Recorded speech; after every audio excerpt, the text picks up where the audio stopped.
एक बार एक इंसान अपनी जिंदगी से बहुत परेशान था। वह हर समय अपने आप को कोसता रहता था कि क्या जिंदगी मिली है मुझे, क्या जीवन है, हर परेशानी मेरे साथ ही है, हर दुख मुझे ही आकर घेरता है, हर झंझट मेरे ही सर पड़ती है। एक दिन इसी तरह अपने आप को बैठा हुआ कोस रहा था कि क्या नसीब है मेरा, क्या किस्मत है मेरी, क्या जिंदगी है मेरी, कि तभी अचानक एक बाज अपने शिकार को पंजों में दबाए हुए एक पेड़ पर आकर बैठ जाता है और वहीं पर अपने उस शिकार को खाने लग जाता है। यह परेशान आदमी जब उस बाज को देखता है तो कहने लगता है कि क्या जिंदगी है इसकी, क्या जीवन जी रहा है मजे का, ना इसे खाने की चिंता, ना पीने की, ना पहनने की और ना ही परिवार की। शिकार करता है और मस्त खुली हवाओं में कभी इधर घूमता है, कभी उधर घूमता है, सारे दिन आसमान में उड़ता रहता है। असल जिंदगी तो यही है, जीवन तो यह जी रहा है। और फिर वह आसमान की तरफ देखकर जोर जोर से चिल्लाता है कि काश मैं भी एक बाज होता तो मुझे भी कोई दुख ना होता, मुझे भी कोई परेशानी ना होती, काश मैं भी एक बाज होता। जब वह 2 से 3 बार जोर जोर से चिल्लाता है कि काश मैं भी एक बाज होता तो मुझे भी कोई दुख ना होता, मुझे भी कोई परेशानी ना होती, तो अचानक आसमान में बिजली कड़कने लग जाती है और आसमान से आवाज आती है कि हे इंसान, क्या यह हमने सच सुना कि तू हमारी दी हुई जिंदगी से परेशान है और तू एक बाज बनना चाहता है? तो इस आकाशवाणी को सुनकर यह इंसान हैरान रह जाता है और आसमान की तरफ देखकर कहता है कि हाँ, मैं सच में अपनी इस जिंदगी से बहुत परेशान हूं, क्योंकि हर परेशानी मेरे साथ ही है, हर दुख मुझे ही है, हर तकलीफ मेरे ही साथ है। तो आसमान से फिर आवाज आती है कि हे इंसान, एक बार फिर सोच ले, हमने तुझे बड़ी प्यारी जिंदगी दी है, लेकिन अगर फिर भी तू चाहता है कि हम तुझे बाज बना दे तो हम तुझे बाज बना देंगे, लेकिन अगर एक बार हमने तुझे बाज बना दिया तो फिर हम तुझे बाज से दोबारा इंसान नहीं बनाएंगे। तो यह आदमी तुरंत जवाब देता है कि मैंने अच्छी तरह से सोच लिया है कि मुझे बाज ही बनना है, और एक बार बाज बनने के बाद मैं दोबारा कभी नहीं कहूंगा कि मुझे इंसान बनना है। तभी ऊपर से आवाज आती है कि जैसी तुम्हारी इच्छा, और वह इंसान बाज बन जाता है। बाज बनते ही वह इंसान खुली हवाओं में उड़ने लगता है, कभी उड़ता हुआ इधर चला जाता है, कभी उड़ता हुआ उधर चला जाता है और सोचता है क्या मजे की जिंदगी है। असल जिंदगी तो यही है, ना कोई चिंता, ना कोई परेशानी, ना कोई डर। वह सारा दिन ऊंचे आसमान में उड़ता रहता है, 2-3 मिनट पंख मारता है, उसके बाद पंख मारना बंद कर देता है और लंबे समय तक हवाओं में तैरता रहता है। इसी तरह हवाओं में तैरते हुए शाम का समय नजदीक आ जाता है, तो वह सोचता है कि मेरे पास रहने का एक ठिकाना भी होना चाहिए, मेरा अपना एक घर होना चाहिए जहां मैं रात में आराम कर सकूं। तो यह सोचकर वह छोटी छोटी लकड़ियां इकट्ठा करने लग जाता है और एक ऊंचे पेड़ पर अपना घोंसला बनाने लग जाता है। एक एक लकड़ियां इकट्ठा करके वह अपने लिए एक सुंदर सा घोंसला तैयार कर लेता है और रात में उसी में सो जाता है और सोचता है सुबह उठकर शिकार भी करूंगा और सुबह उठकर फिर से मौज मस्ती भी करेंगे, खुली हवाओं में उड़ेंगे। सुबह होते ही वह शिकार की तलाश में निकल पड़ता है, हवाओं में उड़ता रहता है, ऊपर से जाकर देखता है कि कहीं जमीन में मुझे कोई शिकार नजर आए तो मैं तुरंत जाकर उसे दबोच लूं और वहीं पर खा लूं, लेकिन उसे कोई शिकार नजर नहीं आता है। काफी समय बीत जाता है, वह लगातार ऊंचाई से शिकार को ढूंढता रहता है, लेकिन उसे कोई शिकार नहीं मिलता। फिर पास एक जंगल होता है, यह उस जंगल में चला जाता है, यह सोचकर कि शायद वहां कोई अच्छा सा शिकार मेरे हाथ आ जाए।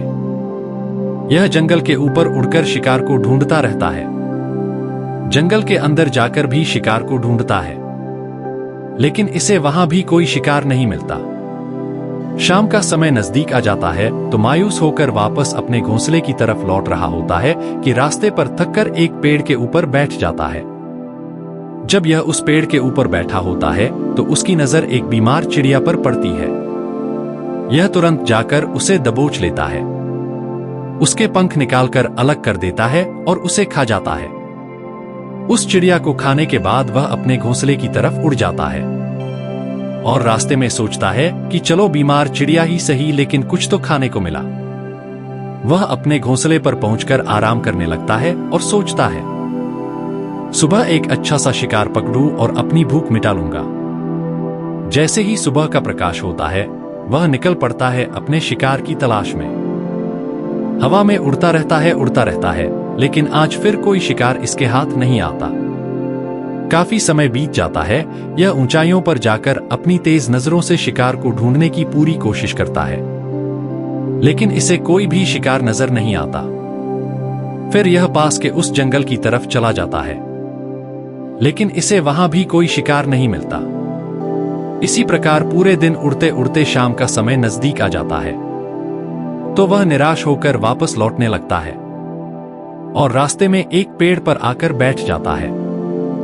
सोचता है शायद आज फिर कोई बीमार चिड़िया मेरा इंतजार कर रही हो, लेकिन हर बार किस्मत मेहरबान थोड़ी होती है। आज इसे कोई बीमार चिड़िया नहीं मिलती।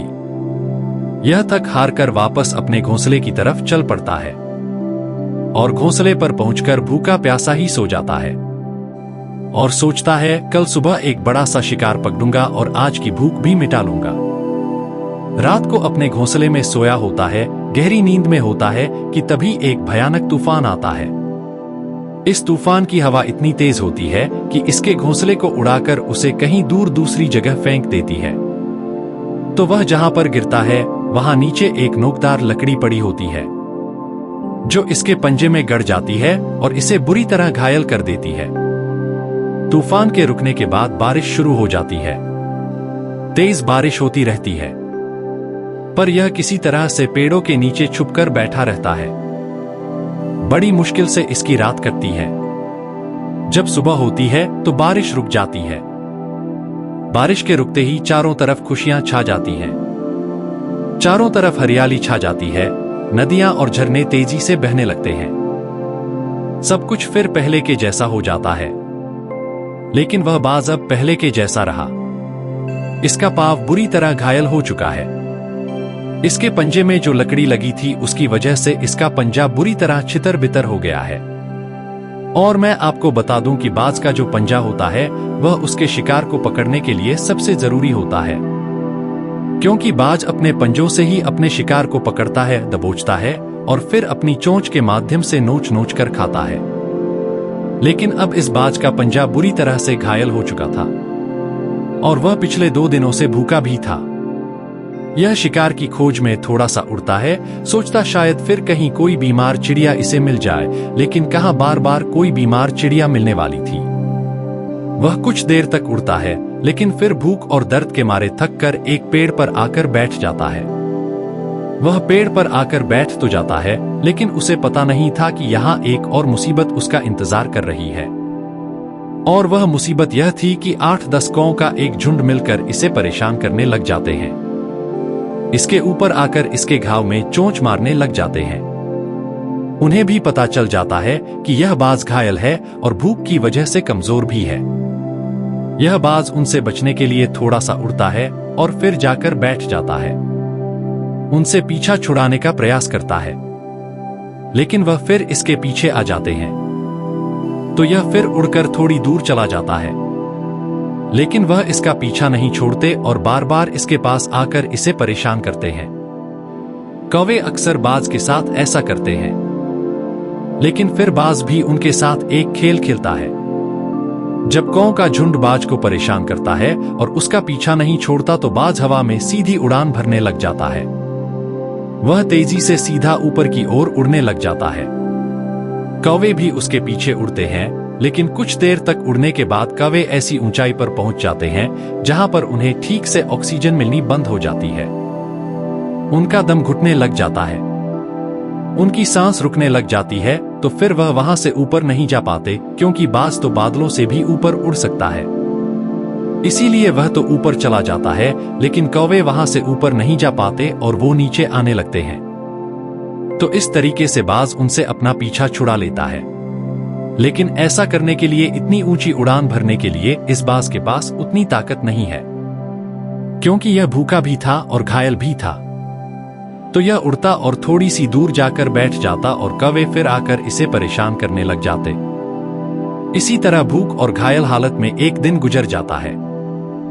दूसरा दिन गुजर जाता है, तीसरा दिन गुजर जाता है, लेकिन इस बाज की हालत में कोई सुधार नहीं हो रहा था। वह बद से बदतर होती जा रही थी।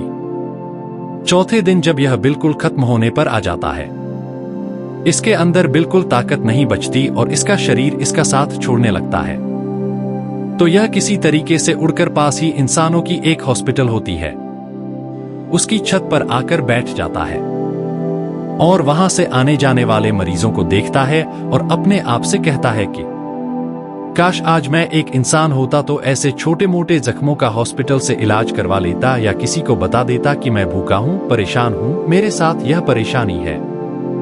लेकिन आज मैं एक ऐसा बेजुबान परिंदा हूं जो किसी से कुछ नहीं कह सकता, किसी को अपना दुख नहीं बता सकता, किसी से कोई मदद नहीं मांग सकता।